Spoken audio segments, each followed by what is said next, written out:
Okay, that's fine. Sorry. No, no, no, I'm sorry. I just feel bad because I thought I worked it out with Anthony yesterday, so I tried it yesterday. Yeah, it was And, working. It might be something with just with the stream, like that going. I don't know, or maybe there's more. This is just more people. no, I think it's not like that. So how do I change the view? Let me see if I can change the view. It's the top right, then it should be like grid view. Right, top right, gallery. Is that better? Yeah, it's gallery. Okay, all right. I think with that can record. Kyle, did you see it, the gallery view, or you see our full screen, right? Yeah.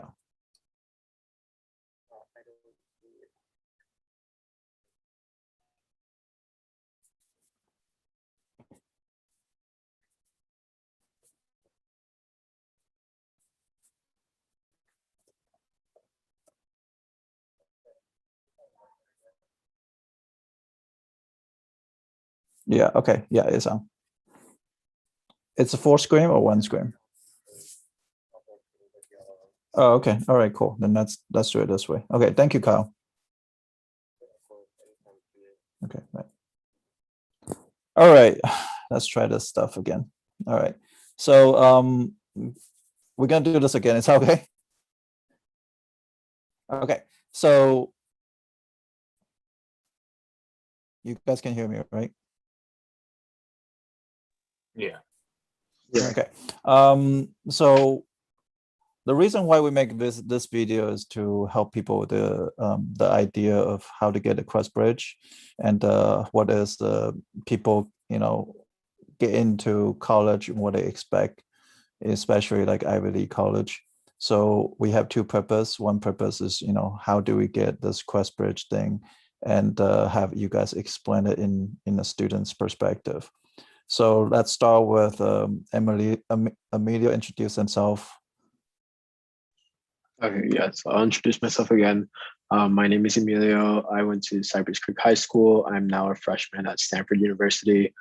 I matched with Stanford through the National College Match in the early decision round for QuestBridge. I was also a college prep scholar for QuestBridge. And yeah, so that's pretty much it. And Anthony? Hi, my name is Anthony. I'm currently a senior at Stanford and Duke High School, and I was matched to Duke University through the QuestBridge program. And I'm currently planning on studying biomedical engineering. Okay. And the reason why we make videos for this is for student like Beth. Beth you want to introduce yourself, Beth? Sure. My name is Beth from Bethlehem. I'm a junior at Cypress Creek High School, and I'm interested in QuestBridge.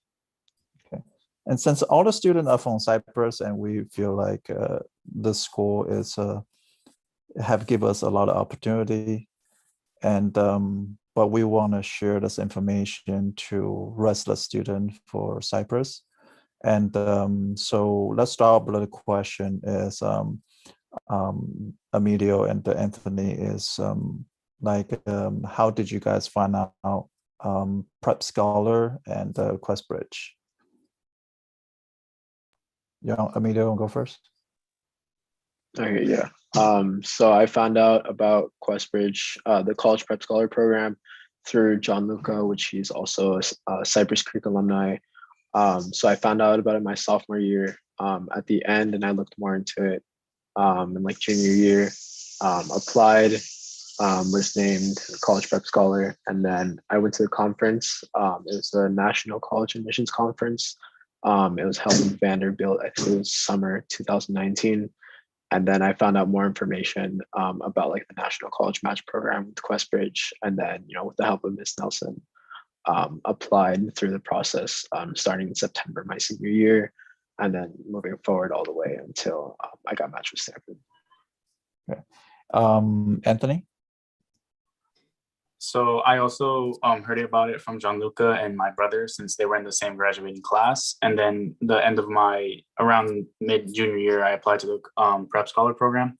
I got into the Prep Scholar program, and then back when I started senior year, around September time is when I started the national match scholarship. So I applied there, waited a couple months, and then I eventually did get matched to Duke University. And Miss Nelson was the one who really helped me with the national match. And yeah. So it seems like the common denominator between you two is one is a student from another student, which is Gianluca, and the second one is, of course, Miss Nelson. And Miss Nelson is probably the most important part of this, because kind of what do they do for you guys? Yeah, so Miss Nelson, shout out to Miss Nelson. Every day, like in the college and career center, like she would help me with my application. Like I remember going to her at the end of my junior year, and from that day all the way until like, I don't know, the end of senior year, like it was every day in the college and career center, and she would read my essays, help me with ideas like every single day. So she's really good. Anthony?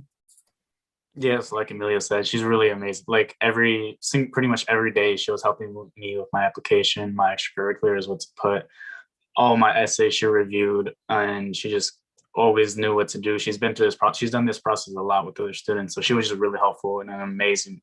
I don't think I would have gotten it without her. So she's really amazing. Okay. And another thing was Gianluca is actually something look back 2 years ago, we did the same thing for Emilio. Is we call Emilio and the other student in the room, and I have Gianluca talk to them, and Anthony, you were not there, but it helped Emilio, and I guess Gianluca also spread the information to for you guys, and also your brother also. It's also another QuestBridge. He got accepted for QuestBridge, right? He was a prep scholar and a finalist, but he never got matched to a college. Oh, okay. All right. So let's start. Do you guys think that you guys have the chance to get a QuestBridge?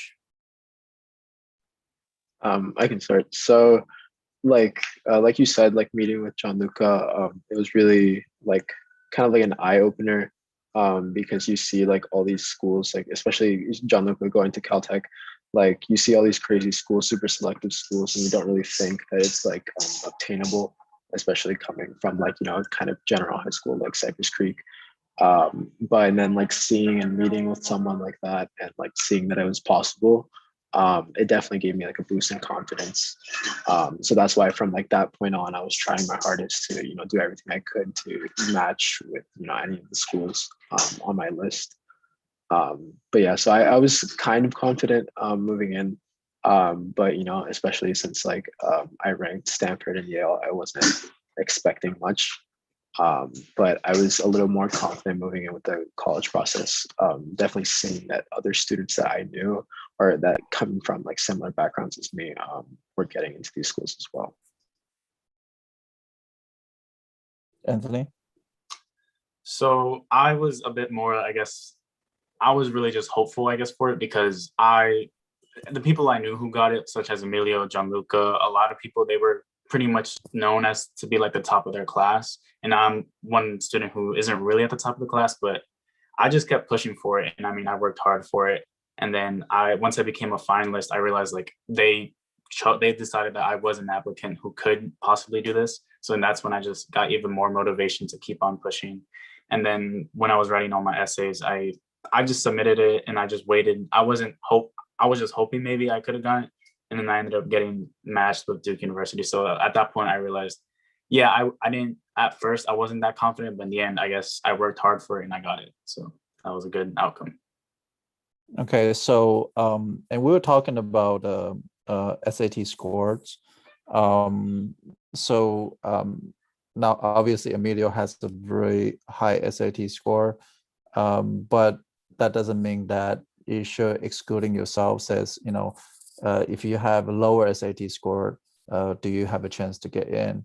I don't know if Anthony would mind to share everybody your SAT score, and see if it's possible, you know, for you know, that audience knows what's going on.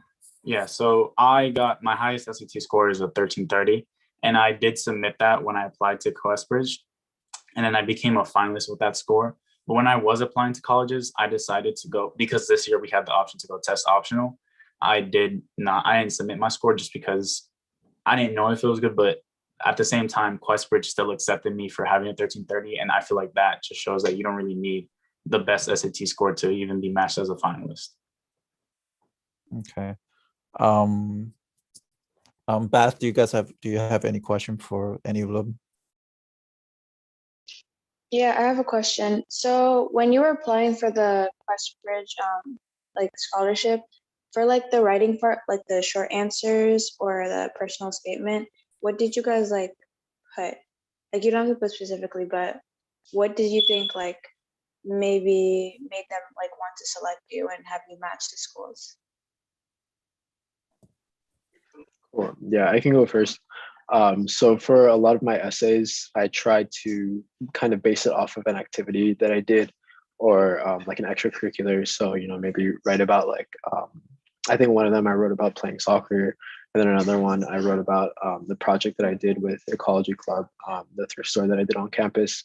But I remember one of my essays specifically for QuestBridge, I wrote about cereal.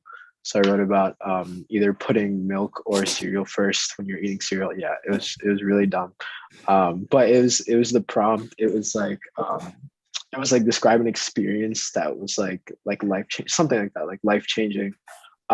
So I decided to like be really weird about it and just write a story because I had no idea what to write about. So I think if you just like be unique in like any way that you write it, because someone is bound to write about the same thing that you're going to write about, especially if you're writing about something like family or like an extracurricular like soccer. Someone's bound to write the same thing as you, but it's more about like how you present it and like how you frame the story in your essays and your short answers. So yeah, so I did like a similar thing. I kind of made a story about me trying to give back, I guess, to Venezuela. That I was doing a lot of volunteering with that, and I was pretty much writing that. That's kind of what those were my extracurriculars. I also tied that to my like the area I'm trying to study, biomedical. I talked about kind of a project I was doing, and I tied that into what I was doing in Venezuela. So my goal was to just have like a unified story to submit, and then yeah, with my essays, I just wrote a bit more like base. I didn't do like a serial story, I guess you can say. That's really unique though, so I like that. But I just wrote I just wrote what I wanted to. Honestly, it didn't have to be there's no such thing as a perfect essay, but I just wrote something that would make sense. It's a unified story, and it represents me. I wanted to like show this is who I am, and I thought that was more important than like writing the perfect essay. I have to say that serial story is pretty epic. That's very impressive. I have to say Emilio does a lot of interesting stuff, and I know him for 2 years. He's never, he's always the innovator. He's always come up something that ideal by himself. He doesn't really like to enjoy copy other people's ideas. He like to seek his own way, and I see that when he solves his math problem.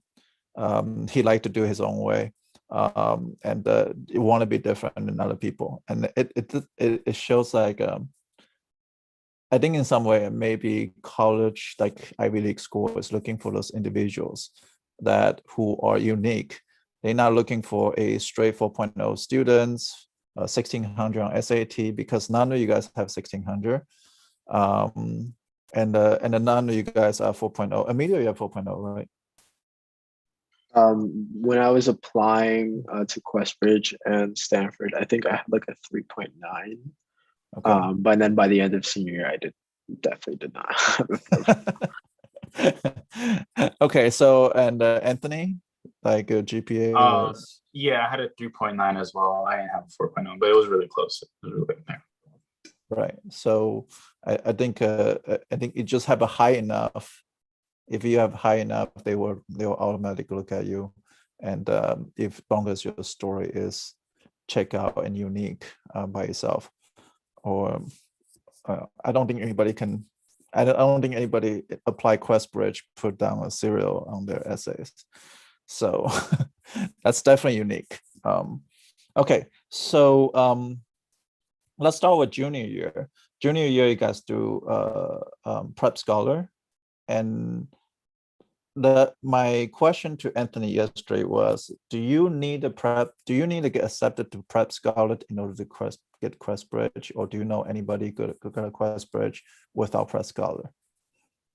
Well, everyone who I know who got matched was a prep scholar, so I thought that was just a smart thing to do, and they recommend it as well. They just say the application was pretty much almost exactly the same too as the national match. I wrote two of the essays I wrote for the college prep I used for the national match, so I didn't have to like start a brand new essay. I pretty much just kind of knew what I wanted to write about. So I think it is very useful. I don't think it's required, but everyone who I knew who got matched was a prep scholar. So I decided to do it. Emilio, do you know anybody got QuestBridge without Prep Scholar, or Prep Scholar is a necessary steps? Yeah, so I think there was only one other person in my year that got matched in like the early decision round for QuestBridge, and they were not a college prep scholar. But I remember when going to the conference, the summer after my junior year, the college prep scholar conference, they said it like increases your chances by like 60%, something like that. It's just like not like a hard statistic, but like just like a trend that like 60% more likely to get matched, in your senior year if you're a junior college prep scholar. So I don't think it's necessary. I definitely like see in like the Stanford community that a lot of them were not college prep scholars, mainly because they don't really know about it. Not many people knew about like the college prep scholar program in junior year. But yeah, I definitely don't think it's necessary. Okay. Now, when you go into senior year, then let me see, if it's a junior year, do you guys know like, yeah, I'm gonna get this QuestBridge, or you guys like, I don't think I have a hope? Yeah, so starting junior year, it wasn't really I knew my plan was to do QuestBridge mainly because I was looking for the full ride scholarship. My parents, come from a situation where they can't afford to pay for my education.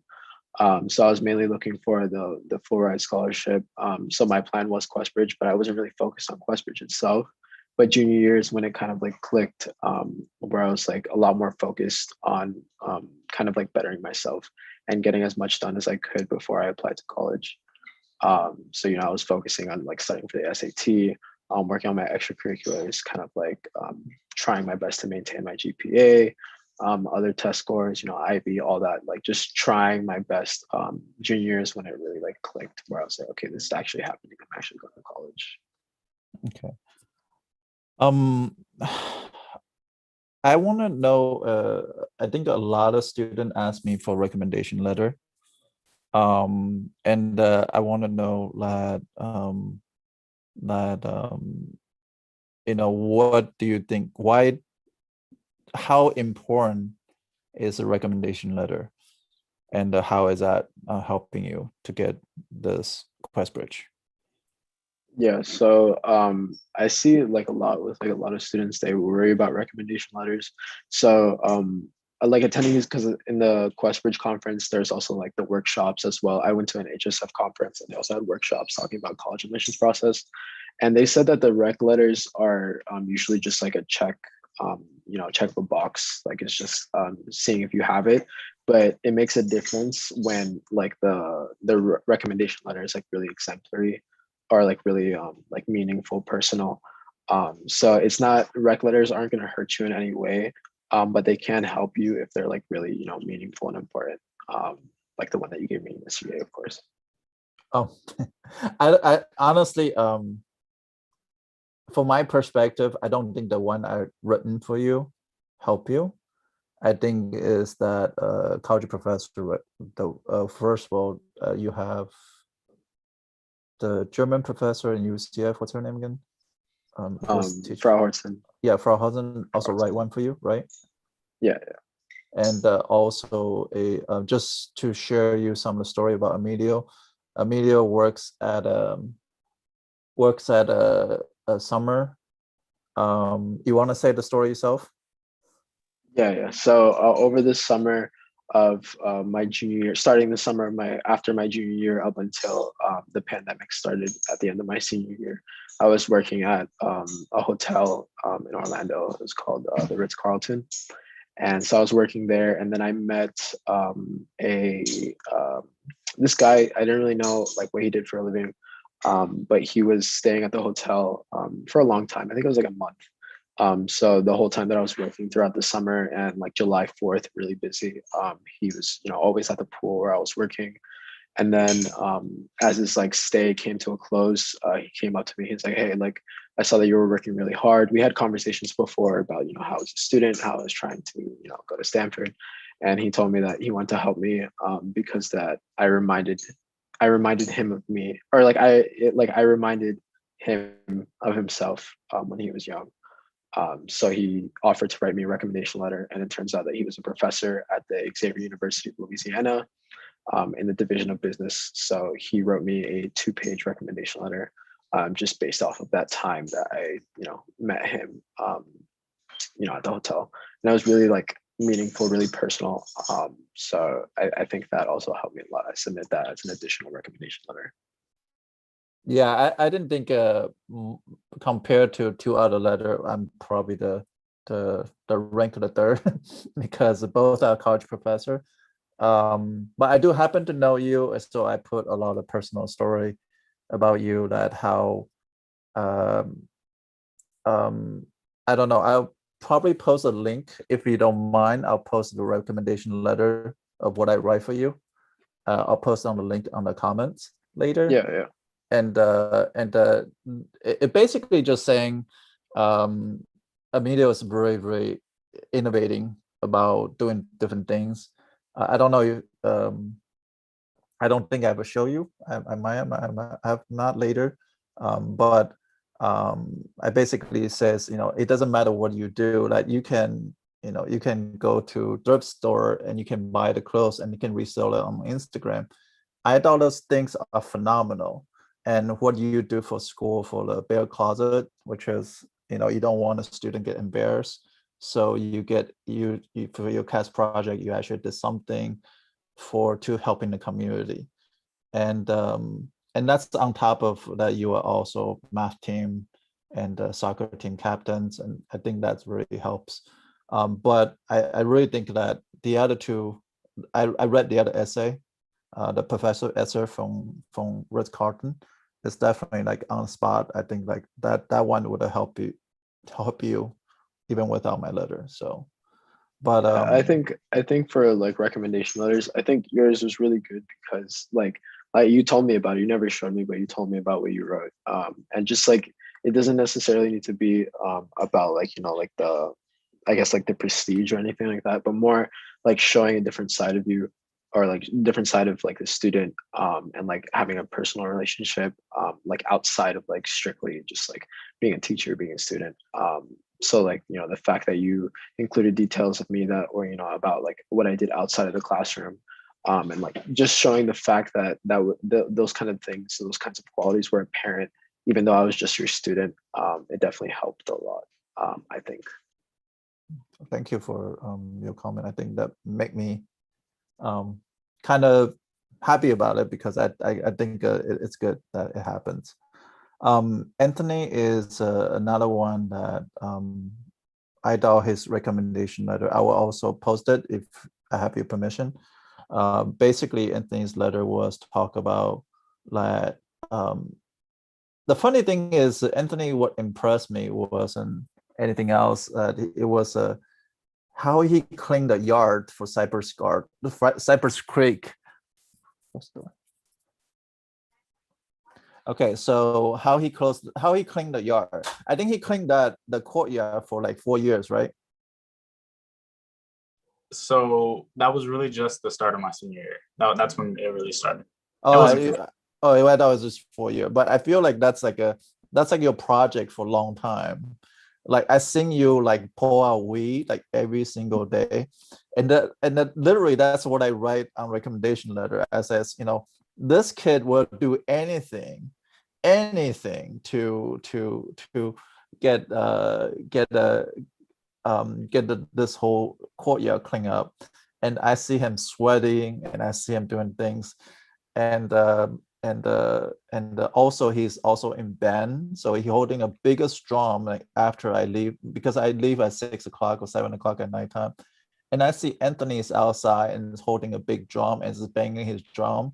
And he was like so disciplined. He was like, it would just shock me as a person. Like I think like I can be more impressed about a person that who works so hard on everything he does, like everything he does. I think that's what really set him apart, regardless. Like he had 1330 on SAT, and that 1330 doesn't mean anything because his character kind of carry him to a whole different level, like then that's why I read about you. I say you might not be the smartest student. I'm sorry, that might No. feel like offensive, but I'm never about the smartest students. I'm always about Anthony. And if you think like me and Anthony has a good relationship, no, we have fight like in front of the whole classroom. And me and Emilio have fight. And I like tear him apart when he failed the volume test. I break him down to like pieces, and I don't know if you remember that. Yeah, But I do. I mean, you would always kick me out of your class when I didn't do the homework. Yeah, so this is the thing that but that's what makes you guys unique, though. You guys are unique because that perspective, you guys are different. But if anything, Emilio will not do homework, but he'll actually do the homework 1,000 times before he come to my class. The reason why he's doing that is because he helped every other student do homework. I remember you on Mr. P's classroom, and you show other people how to do some questions, and it's all over the board, and you take a picture, says that's your homework. Yeah, I remember. And that's what's the difference about Emilio and Anthony. Anthony will be in the drum practice or band practice all the way to 10 o'clock and come back the next day, have homework for me. So it's kind of different than Emilio. Is he will have the homework for me the next day, even though he do all that stuff, he'll be doing all the stuff and come back and still do that for me. So that was very impressive about those two students. So the first two people I wanted you guys because you guys are really put a big imprint in my head. And how's the senior year, like senior year? How strenuous is the QuestBridge, like QuestBridge itself? Like, okay, well, I think that also depends on like each individual person. Like for me, I applied to, once I became a finalist around the October time, I now had to write. I had 2 weeks to write for the rest of my schools that I matched, and I put 12 schools. So I had to write all those supplements within 2 weeks, and that was probably the most stressful time of senior year. But it really depends on everyone's individual thing, because if you put 6, you have to write half as many essays. But so it really depends on each person. But I guess it was stressful for me. I think it is just stressful for everyone, because that's like a really big decision that you're working hard for. So I think it does depend on the individual person, though. Yeah, for me, even though I only ranked 2 schools, I ranked Stanford and Yale. After I submitted my QuestBridge application in September, like I immediately started working on my Stanford essays and my Yale essays, because even if I didn't get QuestBridge, I was going to apply to these schools either way. So I had Stanford, Yale. I was also working on the UC application because it's totally different. It's not on the Common App. So I kind of tried to take as much time as I could with the essays. But it's like with QuestBridge specifically, it gives like a really big relief, especially if you get matched in December, because then you don't have to worry about anything else moving forward in senior year. So while everyone's stressing in January for regular decision deadline, you're kind of just chilling because you already got them. What kind of advice you will give the coming up junior, like for us going through the whole process? Is anything that is optimal way to do something, or is anything that one of the students want me to ask is anything that makes your beside a serial story that makes you stand out as applications. Yeah, so for me, like I said before, junior year was really like the change. And when I was like, okay, like now I'm actually gonna like start working a lot harder than I was before and kind of like curating myself moving forward for the college admissions process. But I think you need to figure out like how you're gonna present yourself to colleges. So like the beginning of junior year, I decided that I was gonna present myself, you know, as like a math person because I love math so much. So that's when I remember like the first week of junior year, I went to Miss Gramier, which is the Ivy counselor. I went to her and pretty much forced her to put me in math studies so I could take another math class. Senior year, I took 3 math classes and they kicked me out of stats. So it's just like you have to do whatever you can to kind of present yourself in that way. So I would say, you know, just figure out like what kind of person you're going to present yourself as, whether it's going to be like math, bio, you know, humanities, anything like that, and then do everything you can to kind of fit that persona. So like whether that be extracurriculars or like the classes that you take, the courses, you know, how you write your essays and things like that. And then so figure that out, the person that you're going to be, the subjects that you're interested in. It doesn't have to be a major or like a career or anything, just like the subjects or how you're going to present yourself. And then for the colleges specifically, I would start looking at colleges for sure, because a lot of colleges, they have certain like requirements that you have to do, like Caltech, or you have to take physics. And if you don't take physics, then you can't apply to Caltech. So it's like things like that. Start making a general college list. I really went hard the summer after my junior year. So like moving into senior year, looking at colleges, look at deadlines, like requirements, all that. That's more towards senior year. But just start making a list of places that you'd be interested in going, look into like programs and things like that, because like it's gonna come really fast. So you want to like have your priorities straight, like have an idea of where you're going, because then that will motivate you a lot more moving into senior year and like with all your extracurriculars and things like that. So I'm gonna kind of summarize a little bit about. I think you say something very important is character. You have to have your own character, whether you emphasize on math or bio or this. That's very important for you. You think that really stand out for you? Yeah, because my goal was to be like the most, like, because I don't think I was the smartest person at Cypress in my class. But my goal was to be like the most math person that I could be, like out of everyone in my school. So I took every single math class that I could, or that was pretty much available to me at Cypress, except, you know, like math for college readiness, like things like that I didn't take. But I was in every single math class. And then the only one that I did not take was SL math for IB. And they kicked me out of stats, so I didn't take stats. But every other math class I took, so I had that, you know, that was reflected in my coursework. And then I was in the math team, so like that was reflected in my extracurriculars. And then I was into business, which also had, you know, I incorporated factors of math or like aspects of math into that when I explained them in my essays. So everything that I did, like my personal questions, one of the questions on I can't remember if it was Stanford or QuestBridge, it was like someone that you'd like to meet. And I think I talked about Euler. So, you know, just like everything that I did, I was trying to go back to that math. So like no one could beat me in that sense. Like people could beat me in SAT score or GPA, but like no one could beat me in like, you know, loving math. So I think that's what made me stand out a lot more compared to other students. Anthony, do you have anything to add? Yeah, so like how Emilio was trying to form his story, I think that's what I did. I pretty much went for kind of a bio-environmental type area. My extracurriculars, I was part of Eco Club. I've been in the biomedical program for 4 years now. So everything I've been doing so far has built around that story. And I think that's honestly just the most important thing. Like there's not one way to optimize your application.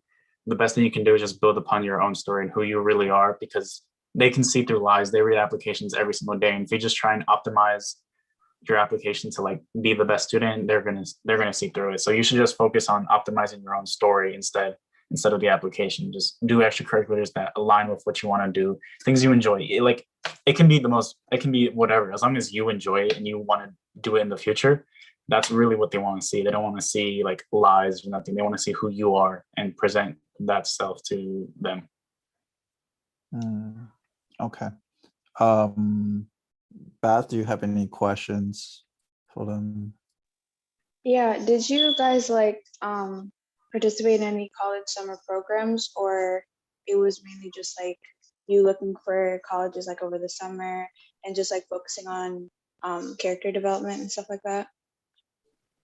Yeah, so I applied to I applied to four college like readiness programs or like summer programs. Moving into I think it was the summer after my sophomore year or like the beginning of my junior year, one of those. So I applied to this math summer camp that was going to be the summer after my junior year. It was called Cyber Math. It was going to be at Harvard University, and then I got accepted, but they only gave me they didn't give me a full scholarship for the program, so it was going to be $2,000. Could not afford that, so I didn't go. I applied for the Yale Young Global Scholars Program. That one's really competitive to get into. I did not get into that, got rejected, but my essays were also really bad. I had no idea how to write essays at that point in time. So I applied for that, did not get in. And then I did the HSF program, which is the Hispanic Scholarship Fund. I did the Youth Leadership Institute.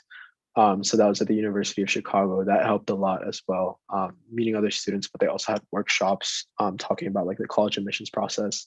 They had a presentation with a college admissions officer from Chicago.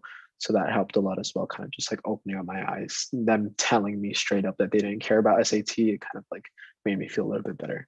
And then I also did the QuestBridge Junior College Prep Scholars, and then I went to the National College Admissions Conference. That was also very helpful because I got to see they had like a college expo where they had like all the top universities. They had the Harvard, Yale, like all those universities were there, so that helped. And they also had like workshops with admissions officers from different schools. So I actually had a presentation led by an admissions officer from Caltech. And he was giving advice on how to write your essays and how to approach the college admissions process. So those are programs I did. They were really helpful. Just like kind of like stepping your foot into the whole admissions process before senior year. Anthony? So I also as well applied to HSF, Hispanic Scholarship Fund, and the Yale Global Scholars. But the summer over my junior year was the pandemic, so I couldn't really do much. Most summer things were ruined. I couldn't really do. The most I could do was join conferences, and I'm pretty sure I went to the Prep Scholars one, which is where I learned a bit more about the national match. But yeah, because of the pandemic this year, I didn't really have a chance to do that much over the summer for me. Okay, thank you for Beth's question. I think Beth asked better question than I do. So sometimes I'd let Beth jump in because I think she have a lot of questions. If you have more questions, let me know. Do you have more questions? Because they are very kind to answer questions. Go ahead. I have another question. So I like did sort of brief research on like QuestBridge, and I learned that some schools are binding and others are non-binding. So I think Duke University is a binding school, and that Yale and Stanford are not binding. So like, why did you is the reason why you picked those schools because of the fact that they're binding and non-binding, or because you just like really wanted to go to that school? Yeah, of course. So it was a little bit of both for me. My list, I had like a really premeditated, formulated list going into senior year. I think it was 17 schools. And the top three on my list were Stanford, Yale, and then Duke. So I was going to rank the three. I was going to rank three of them first because those are so binding. You're it's mandatory that you attend the school, and then non-binding you have the decision to either accept your admittance or just move on and kind of defer your admittance. But I chose only to rank Stanford and Yale because to be honest, I was scared of the fact that if I got accepted to Duke and not Stanford or Yale, and then later on, I would think like, what if I applied to Stanford or Yale, regular decision, and then I got in? That like thought was very scary for me. So on the day that I was required to submit your list, I actually took Duke off, and then I just submitted Stanford and Yale. So the reason I did that, I was like I said, I was scared. I'm not having a choice and not being able to apply to those two schools again because Stanford was my absolute dream school. And then after Yale was also one of my big dream schools. So, I was just worried that I wouldn't have the chance again if I got rejected from those two and got accepted to Duke. So I wanted to, give myself the opportunity to, try again for my dream schools if I didn't get in the first time. So I know Emilio, you had to go in certain time. Just let me know if you have to go, and I'll let you go. We'll continue talking between Anthony and Beth. But I do have some question from Tran. You probably remember Tran. Tran is Phone's sister, younger sister. So I have here, she posed like 1,000 questions. I think she lists out like, I don't know, she lists you 12 questions. So I apparently not gonna able to ask you all because you're not gonna have time. So the first question she asked you was what's your declared major in Stanford? Can you tell us something about it? I think you already answered that. Yeah, well, I didn't answer in the beginning, but I don't declare my major until the end of sophomore year. But I think what I'm leaning towards right now is either math or management science and engineering. And then management science and engineering is pretty much just industrial engineering. That's like the closest thing to business that there is at Stanford because they don't have a business major. So she was asking, how is the class in the professor in Stanford? And are they different? I think I'm going to continue with the other questions as, do you think your life would be any different if you go to like state school like UF or UCF? Yeah, so my brother goes to University of Florida. So I had, some sort of experience with the state school. I visited campus, I stayed with him at his apartment over there. And, I was really close with him. He told me about his classes and everything. But for Stanford, like I definitely feel it, even though I'm not on campus, everything's online. Like I feel the difference in education, especially with my computer science classes. It's like a totally different level. The professors are on a completely different level at Stanford. And then the workload is not as much as I expected, to be honest. I'm doing fine, with my classes. But it's similar to what IB was at Cypress, but it's just a lot less filler. So like in terms of like the workload and the time it takes, it's about the same. But IB and like more, it's like general assignments in high school. A lot of them are just filler. They just want you to do homework to do homework. But the homework assigned at Stanford, and I'm sure it correlates with all the universities. It's like really meaningful and it actually helps. So I usually only have like one assignment per week per class. But it's a hefty assignment and covering the topics of the entire week. I call it problem sets. So I have a problem set for each class, and then it's really helpful because it covers everything. But it's kind of hard sometimes. But for a state school, I think I would have not been as motivated just because since, like I said, since the beginning of my junior year, I was set on either leaving Florida. That was my main goal, to leave Florida. As well as get a full ride scholarship to help my parents out. So if I was going to a state school, I think I would have been a lot less motivated just because that wasn't my goal since the very beginning. But there's obviously nothing wrong with going to a state school. It just wasn't where I saw myself to be for college. Okay. Yeah. So the funny thing is you actually compared to the IB because Beth is also IB student. And that was actually Trent's number 10 questions. So she have 12 questions. So she says, how are the courses at Stanford compared to IB? How rigorous are the course at Stanford? But you did answer the 10th question, so I can cross that one out. Yeah, just I can say something else about that. Because IB, like I said, it takes a lot of time. The work in IB, for me, I didn't find it particularly hard. So like I was never like staying up late at night because I didn't know how to do something, or like a particular assignment was hard or confusing. It was mainly because it was taking a lot of time. So it was either like studying or like, you know, it's just like writing an essay, you know, like doing a lot of problems, something like that. Like it just takes a lot of time. But like at a school at Stanford, the problem sets and the assignments, they take a lot of time because they're difficult.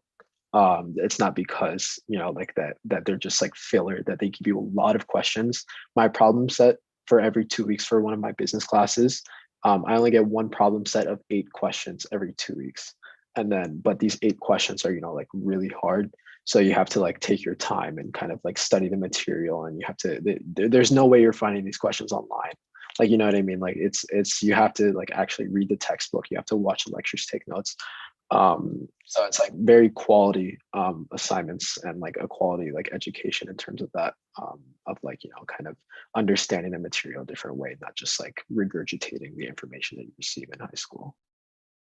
And yeah, from what I recall about Emilio is when I assign a lot of homework questions, that he usually focused the one that he doesn't know how to do.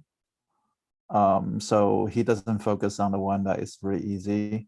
So he just go down to, because he can visualize which one he can do or which one he cannot do. What, am I right about this? I think you just focus on the question you didn't know how to do.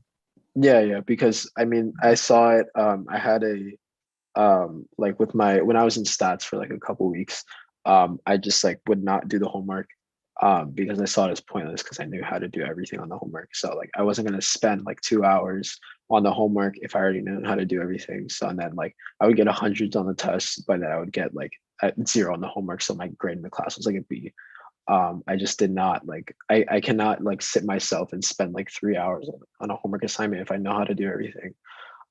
So like it was always just like focusing on things that I didn't know, because, you know, I was worried more about like performing well with the material, not necessarily performing well like in grade wise or anything like that. So that's, no offense, Mr. Ye, I did not do your homework because of that, because you taught me calc in like 2 months in the beginning of my junior year. So that's why I never did homework, because like if I already knew how to do it, I was gonna, you know, sit down. But the thing about Emilio, he didn't care about his grade. He knows that at the end he will get a 5 on AP exam. So, and he's very confident about, you know, if he's not getting 5, he just, you know, he's just done with school. so he's so confident that he knows that. But you probably give people bad influence on the people who are watching this. So I'm just kidding. But the one thing about Emilio is, I always told him is, one thing about special is he didn't do my homework, but he does a lot of question on math competition questions, and that kind of replaces it. So I also didn't give him a hard time. And the matter of fact, by end of the year, Emilio will come back to me. He's like, Mr. A, let me teach you how to do this problem. I don't know if you remember that. You were very cocky at the point. You're like, yeah, Mr. A, you don't know how to do this one, right? I'm going to show you how to do this one. So that, but to be honest, that was like my most proudest moment.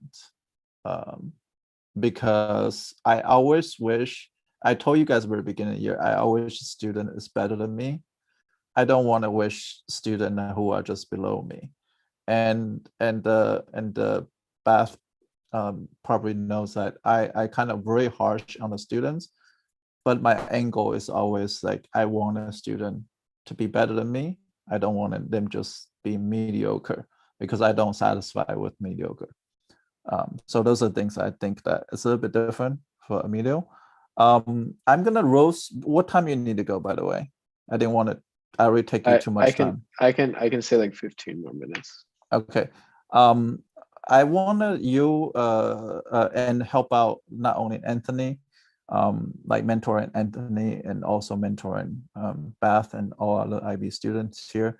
Is we're talking about this that day in after school. So we says, how are you compare like mental capacity compared to other kids in Stanford who always have 4.0 GPA, 1600, 10 extracurriculums, and like how do you compare to them? Yeah, so I can give you like sort of like a timeline. So I got in early, right? So imagine it's in my senior year, I get in December. And then I'm not sure if this is the case for you, Anthony, but I got put in like a GroupMe chat. So and then you start meeting people that go to your school, and like it's early decision. So like there's like 200 people in this chat at this time, and then everyone immediately, and this is my first bad sign, everyone starts sending their LinkedIn profiles. So me, I kind of like snoop around and kind of just like click random profiles to see. One student presented at NASA, gave like a speech at NASA. Someone else like just founded their own startup. Like someone else, they won like the national mock trial competition at Harvard.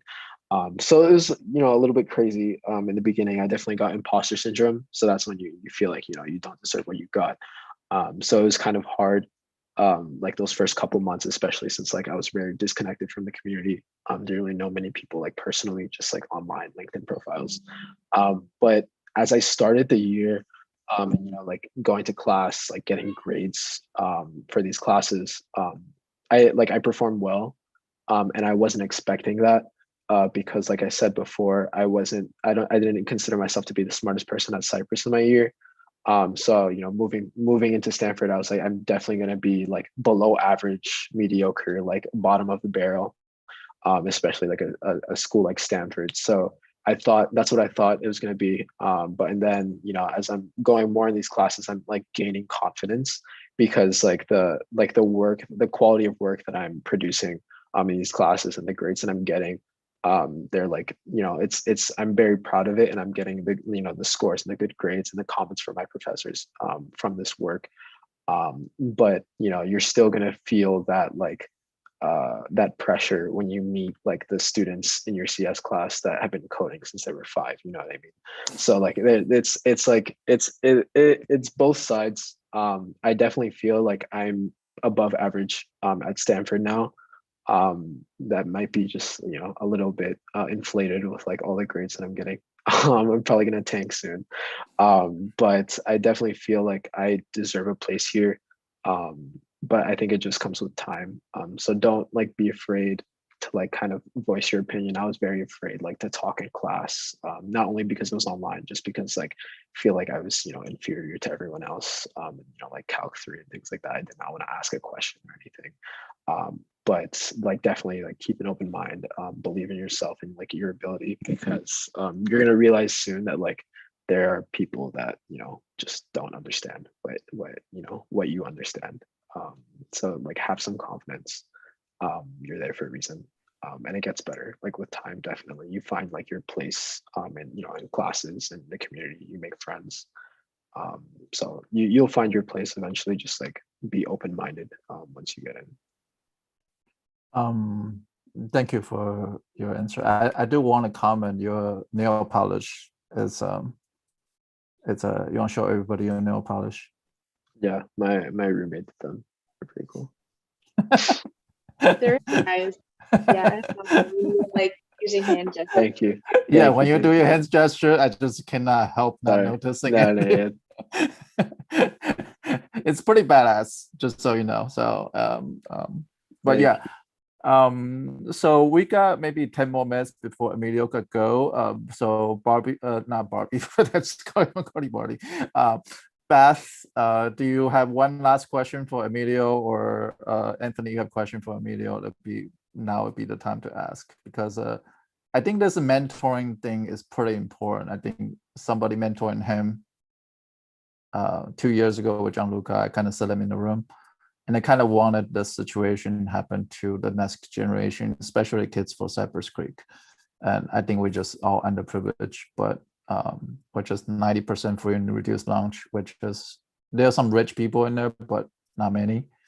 So I think it's very important for like this thing to pass down in the future too. So Beth, do you have one last question, or Anthony, do you have one last question for Emilio, at least, because Anthony can stay a little bit longer, right? Yeah, I can stay a little bit longer if needed. Yeah, Beth. So you said that like you are very like interested in math and like passionate about math, and then with like a side of business, but you would always like tie math in, or at least like with the QuestBridge. So like, did you realize that you wanted to like do something with math at like a young age, or just something that you learned like throughout high school or like throughout your grades? Yeah. So I was always like good at math, I can say. Like it was always my best subject. I always liked math because it was my best subject up until like junior year. So at the beginning of junior year, I was like, okay, like I wanted to, at the time I wanted to do economics. So I was like, okay, like I'm gonna, math is like the closest thing that I can tie in with economics because there's not economics classes at Cyprus. So I was like, okay, so I'm gonna focus in on math, do everything that I can with math to show like that I'm capable of like doing entering a major like economics. But then the math team and like calculus, I fell in love with calculus as a subject and just like math. I fell in love with this subject then. So math was now like my favorite subject because I liked it, not because I was good at it. So then the math team really helped with that. I was really passionate about the math team, and like Mr. Ye said, I was always doing math problems. Me and Sadat were always doing math problems for the calc team, even though we were not that good. But yeah, so that's when I found out that like math was the only subject that I was really passionate about. And then like tying it in with business, it was more of like I always had an interest in business. Like Mr. Ye said, I was always like reselling stuff or like trying to do my own thing with business. So I was always interested in that. But I like for the questions, like the essays and things like that, I tried to tie in the two together, simply because it was possible. So like in an essay, I would say like, oh, like I really enjoyed like the finance and the numbers part of business, just to tie in with like that math persona that I was creating. But it wasn't really like, oh, I'm gonna do business things because of math. It was just like a separate interest that I had. So I just tied them together in my application, but they were like two separate interests that I had. So one word describe about Emilio, he's a hustler. So like just from thrift store ideas, from your cast project, from your things, like you have a very a bright mind for as entrepreneur. So one day you're gonna have startup, make sure you let me know. I'm gonna put my money in you. So because he can make anything works, and I don't know if I told Beth. I don't think I told second period about the amazing thing what Emilio did during the pandemic. He actually started his own business during the pandemic where everybody's distraught. And he's actually helped his own family through his own business. So that's something I think that it's very, very impressive that he's able to design his own shirt and sweater and stuff like that. I'll put in a comment on your website, just you can let everybody see it. Maybe some people like your product. So that's something that I think is it's really, really different from Emilio. And Anthony is definitely a different character compared to Emilio. Emilio's a hustler. Anthony just a blue chip worker, and he always have chip on his shoulder. He's always gonna be the last one to leave and first one to be at school. So those two styles, and if you are a student in Cyprus, you can find your own style. I guess they really emphasize that you create your own niche throughout the whole presentation. I think they whether Anthony or Emilio, they really focus on create your own style and to make noticeable. But you have to be very emphasized on it. Do not just half-ass. Well, I don't know if I'm allowed to curse, but anyway. So you're not allowed to, just don't half-ass everything. Just try everything at your best. Like Anthony got into Duke with not a spectacular score, but it's good enough score, of course.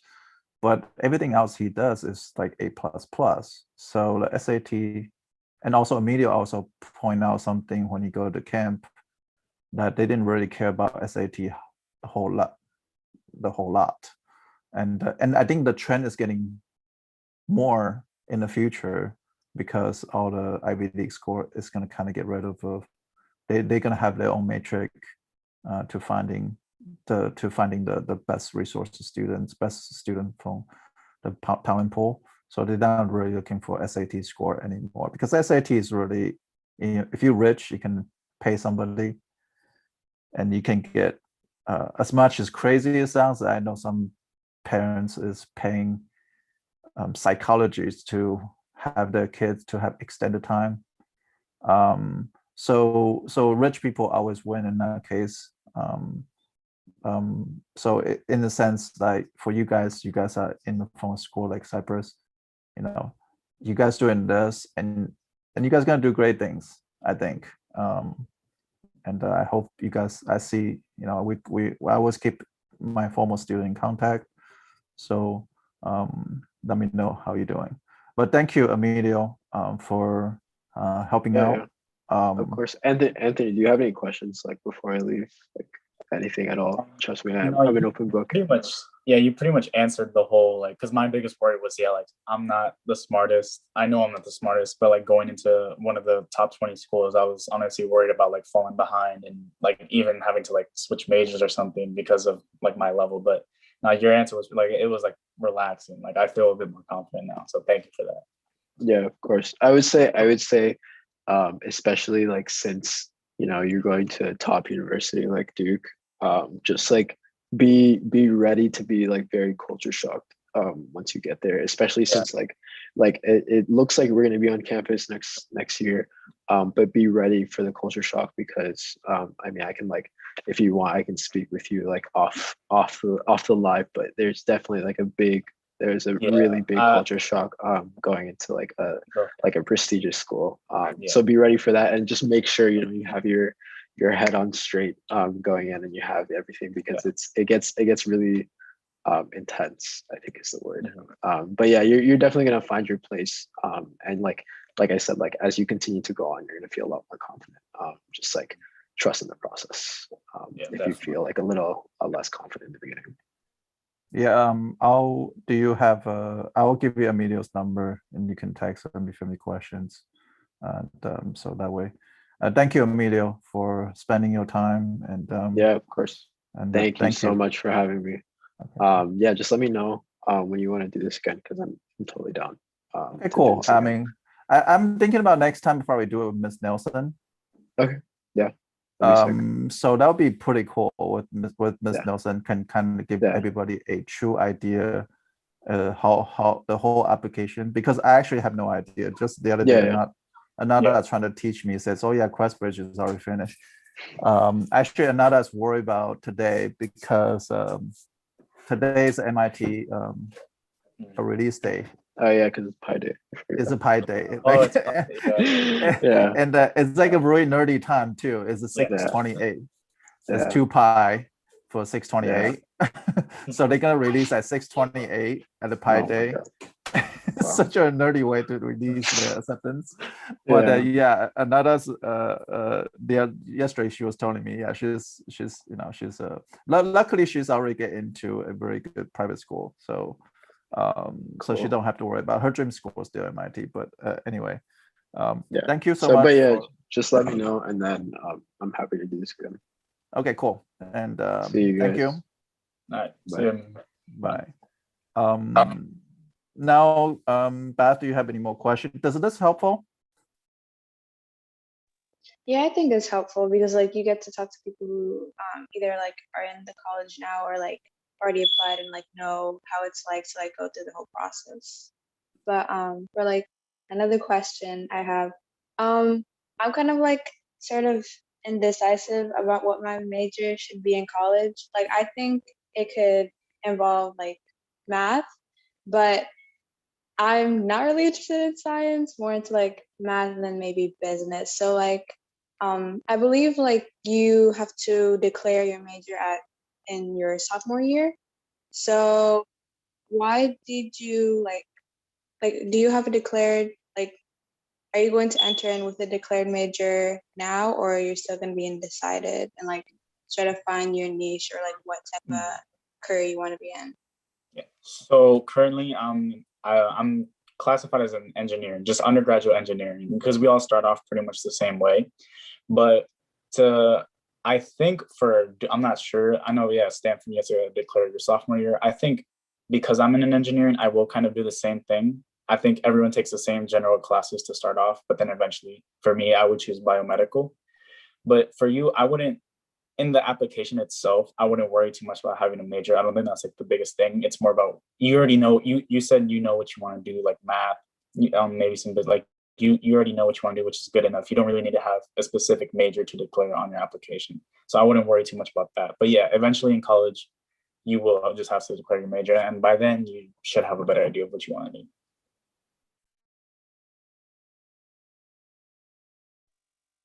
Also, what are like some aspects that you were like attracted to for like Duke specifically? Like, why did you want to like pick Duke instead of like some other college? Why did you put it on your like application? So Duke it's in North Carolina, but the area that it's in, it's surrounded by 3 schools. And those 3 schools all have a really strong biotechnology kind of program. It's called like the triangle of intellect. So I knew that that was a big hub for biotechnology. And since that was something I wanted to do, I researched that. And then I decided, okay, Duke is the best school out of those 3. So I decided to apply there because eventually for like a future job, connections, networking, I thought that that was a great place to be because it's already established that that's a really good, there's like Stanford, like California is a really good place. Houston's a really good place, and North Carolina. Those are kind of the big 3. So I wanted to go to a school that was in one of those hubs of biotechnology. So that's why I really applied there.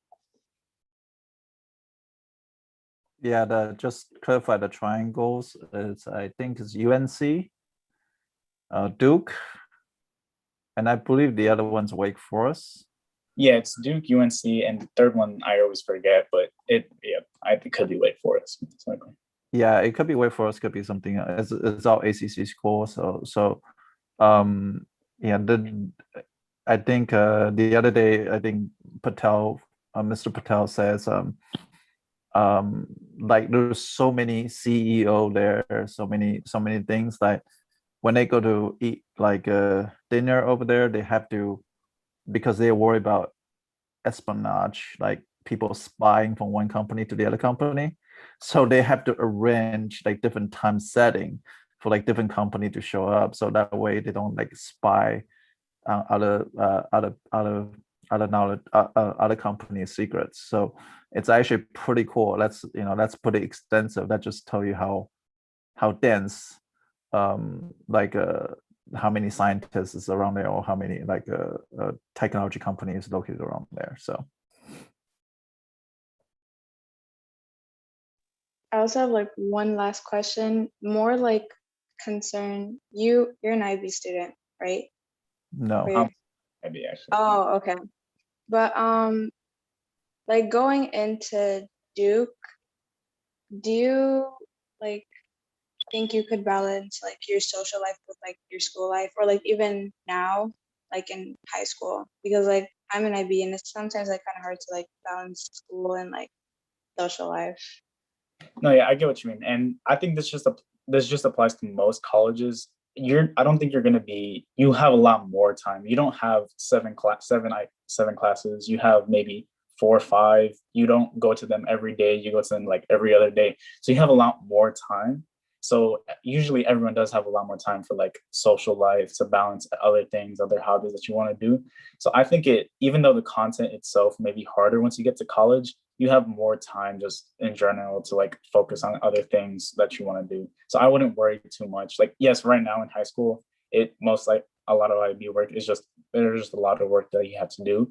But once you get to college, I think it's more of a different atmosphere that you have to deal with. So I wouldn't worry too much about like, I don't think it's going to be the same in high school as it's going to be in college. Like, nowhere near. You're going to have a lot more time in college. Yeah, and actually, the funny thing that Beth asked whether you're IB student. So my goal of this video is actually for people non-IB kids, because not only for IB kids is important, but also non-IB kids, because most of the school are non-IB kids. And Anthony is obviously the successful one because out of four, we do have the one of the highest in Orange County, right? For QuestBridge acceptance. We had the most mat finalists, which I think was 13, and I'm pretty sure we have the most matches, which was 4. Yeah, so Bridget is an IB student, and you are non-IB student, and Suha is an IB student, and the one last with James is a IB student. So 3 IB and 1 non-IB. So the non-IB, it's fun because I know prior generation, the non-IB kids like Gianluca is a non-IB student. Angie Delgado, which is Gianluca's sister, is also a non-IB student. So IB and non-IB does not, I don't believe, pose extra advantages. But I mean, it looks good, but it doesn't mean that you are non-IB, you should count yourself out the QuestBridge, right? Because Angie Delgado obviously going to Harvard, Gianluca going to Caltech, and you going to Duke. So I do enjoy that this non-IB student also represent besides IB student. Now, am I biased toward another thing? Is that's another story. But I always in the class, if Anthony remember, but when we in the class, we always actually the year before you, I actually group a non-IB student together, and their motivation is to beat all the IB kids, to be better than IB kids on the AP score. So that will and that happened. That group is actually most of them are 5. And a lot of IB students actually got 3s. So IB and non-IB does not showing like a mental capacity. It's just showing which class is harder, but it doesn't show mental capacity. I think the IB classes are harder, but the mental capacity of non-IB students are just as well, just as good compared to non-IB kids. I think like that's something I would like to sum up. Is there any other question, Beth? Because I know Anthony is a really nice person.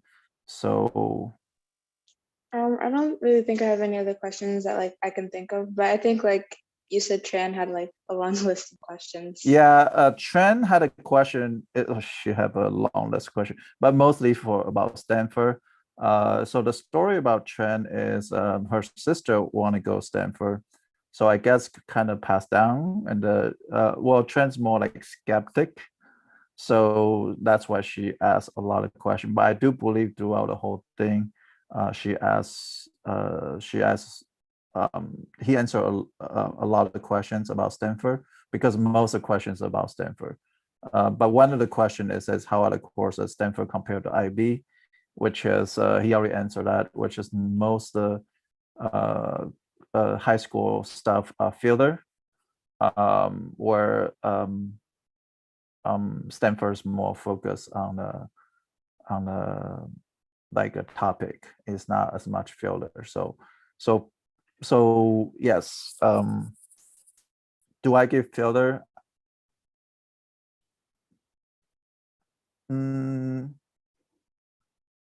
Yes and Maybe. no. Yeah, I think just some days some filler. Yes and no, but most of them are important. But I mean, I do give a fielder in the sense is I want a student to be successful is not only for AP, and I kind of stressed this before, AP and college credit are different. So I remember I asked Gianfranco and I asked Emilio about what's the college calculus like. Emilio showed me his homework, and it's a pretty intense. It's way harder than I can do, obviously, because it's in Calc 3.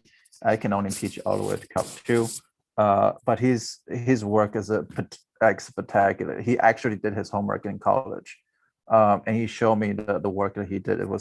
It's like phenomenal. It's like way beyond what I can able to do. So I think I want to prepare you for that, as opposed to just knowing what AP want. What AP want is really easy to beat, which is we have the next 9 weeks to do that. But the rest of the thing, a lot of them are filter, but the filter is for the intention for you to be successful in college, because AP does not fulfill that part. Okay, does not fulfill that part. So in college, even UCF is as nothing wrong with UCF, but even UCF, the final exam is way harder than the AP. If you even when you want to score a 5, it's way harder.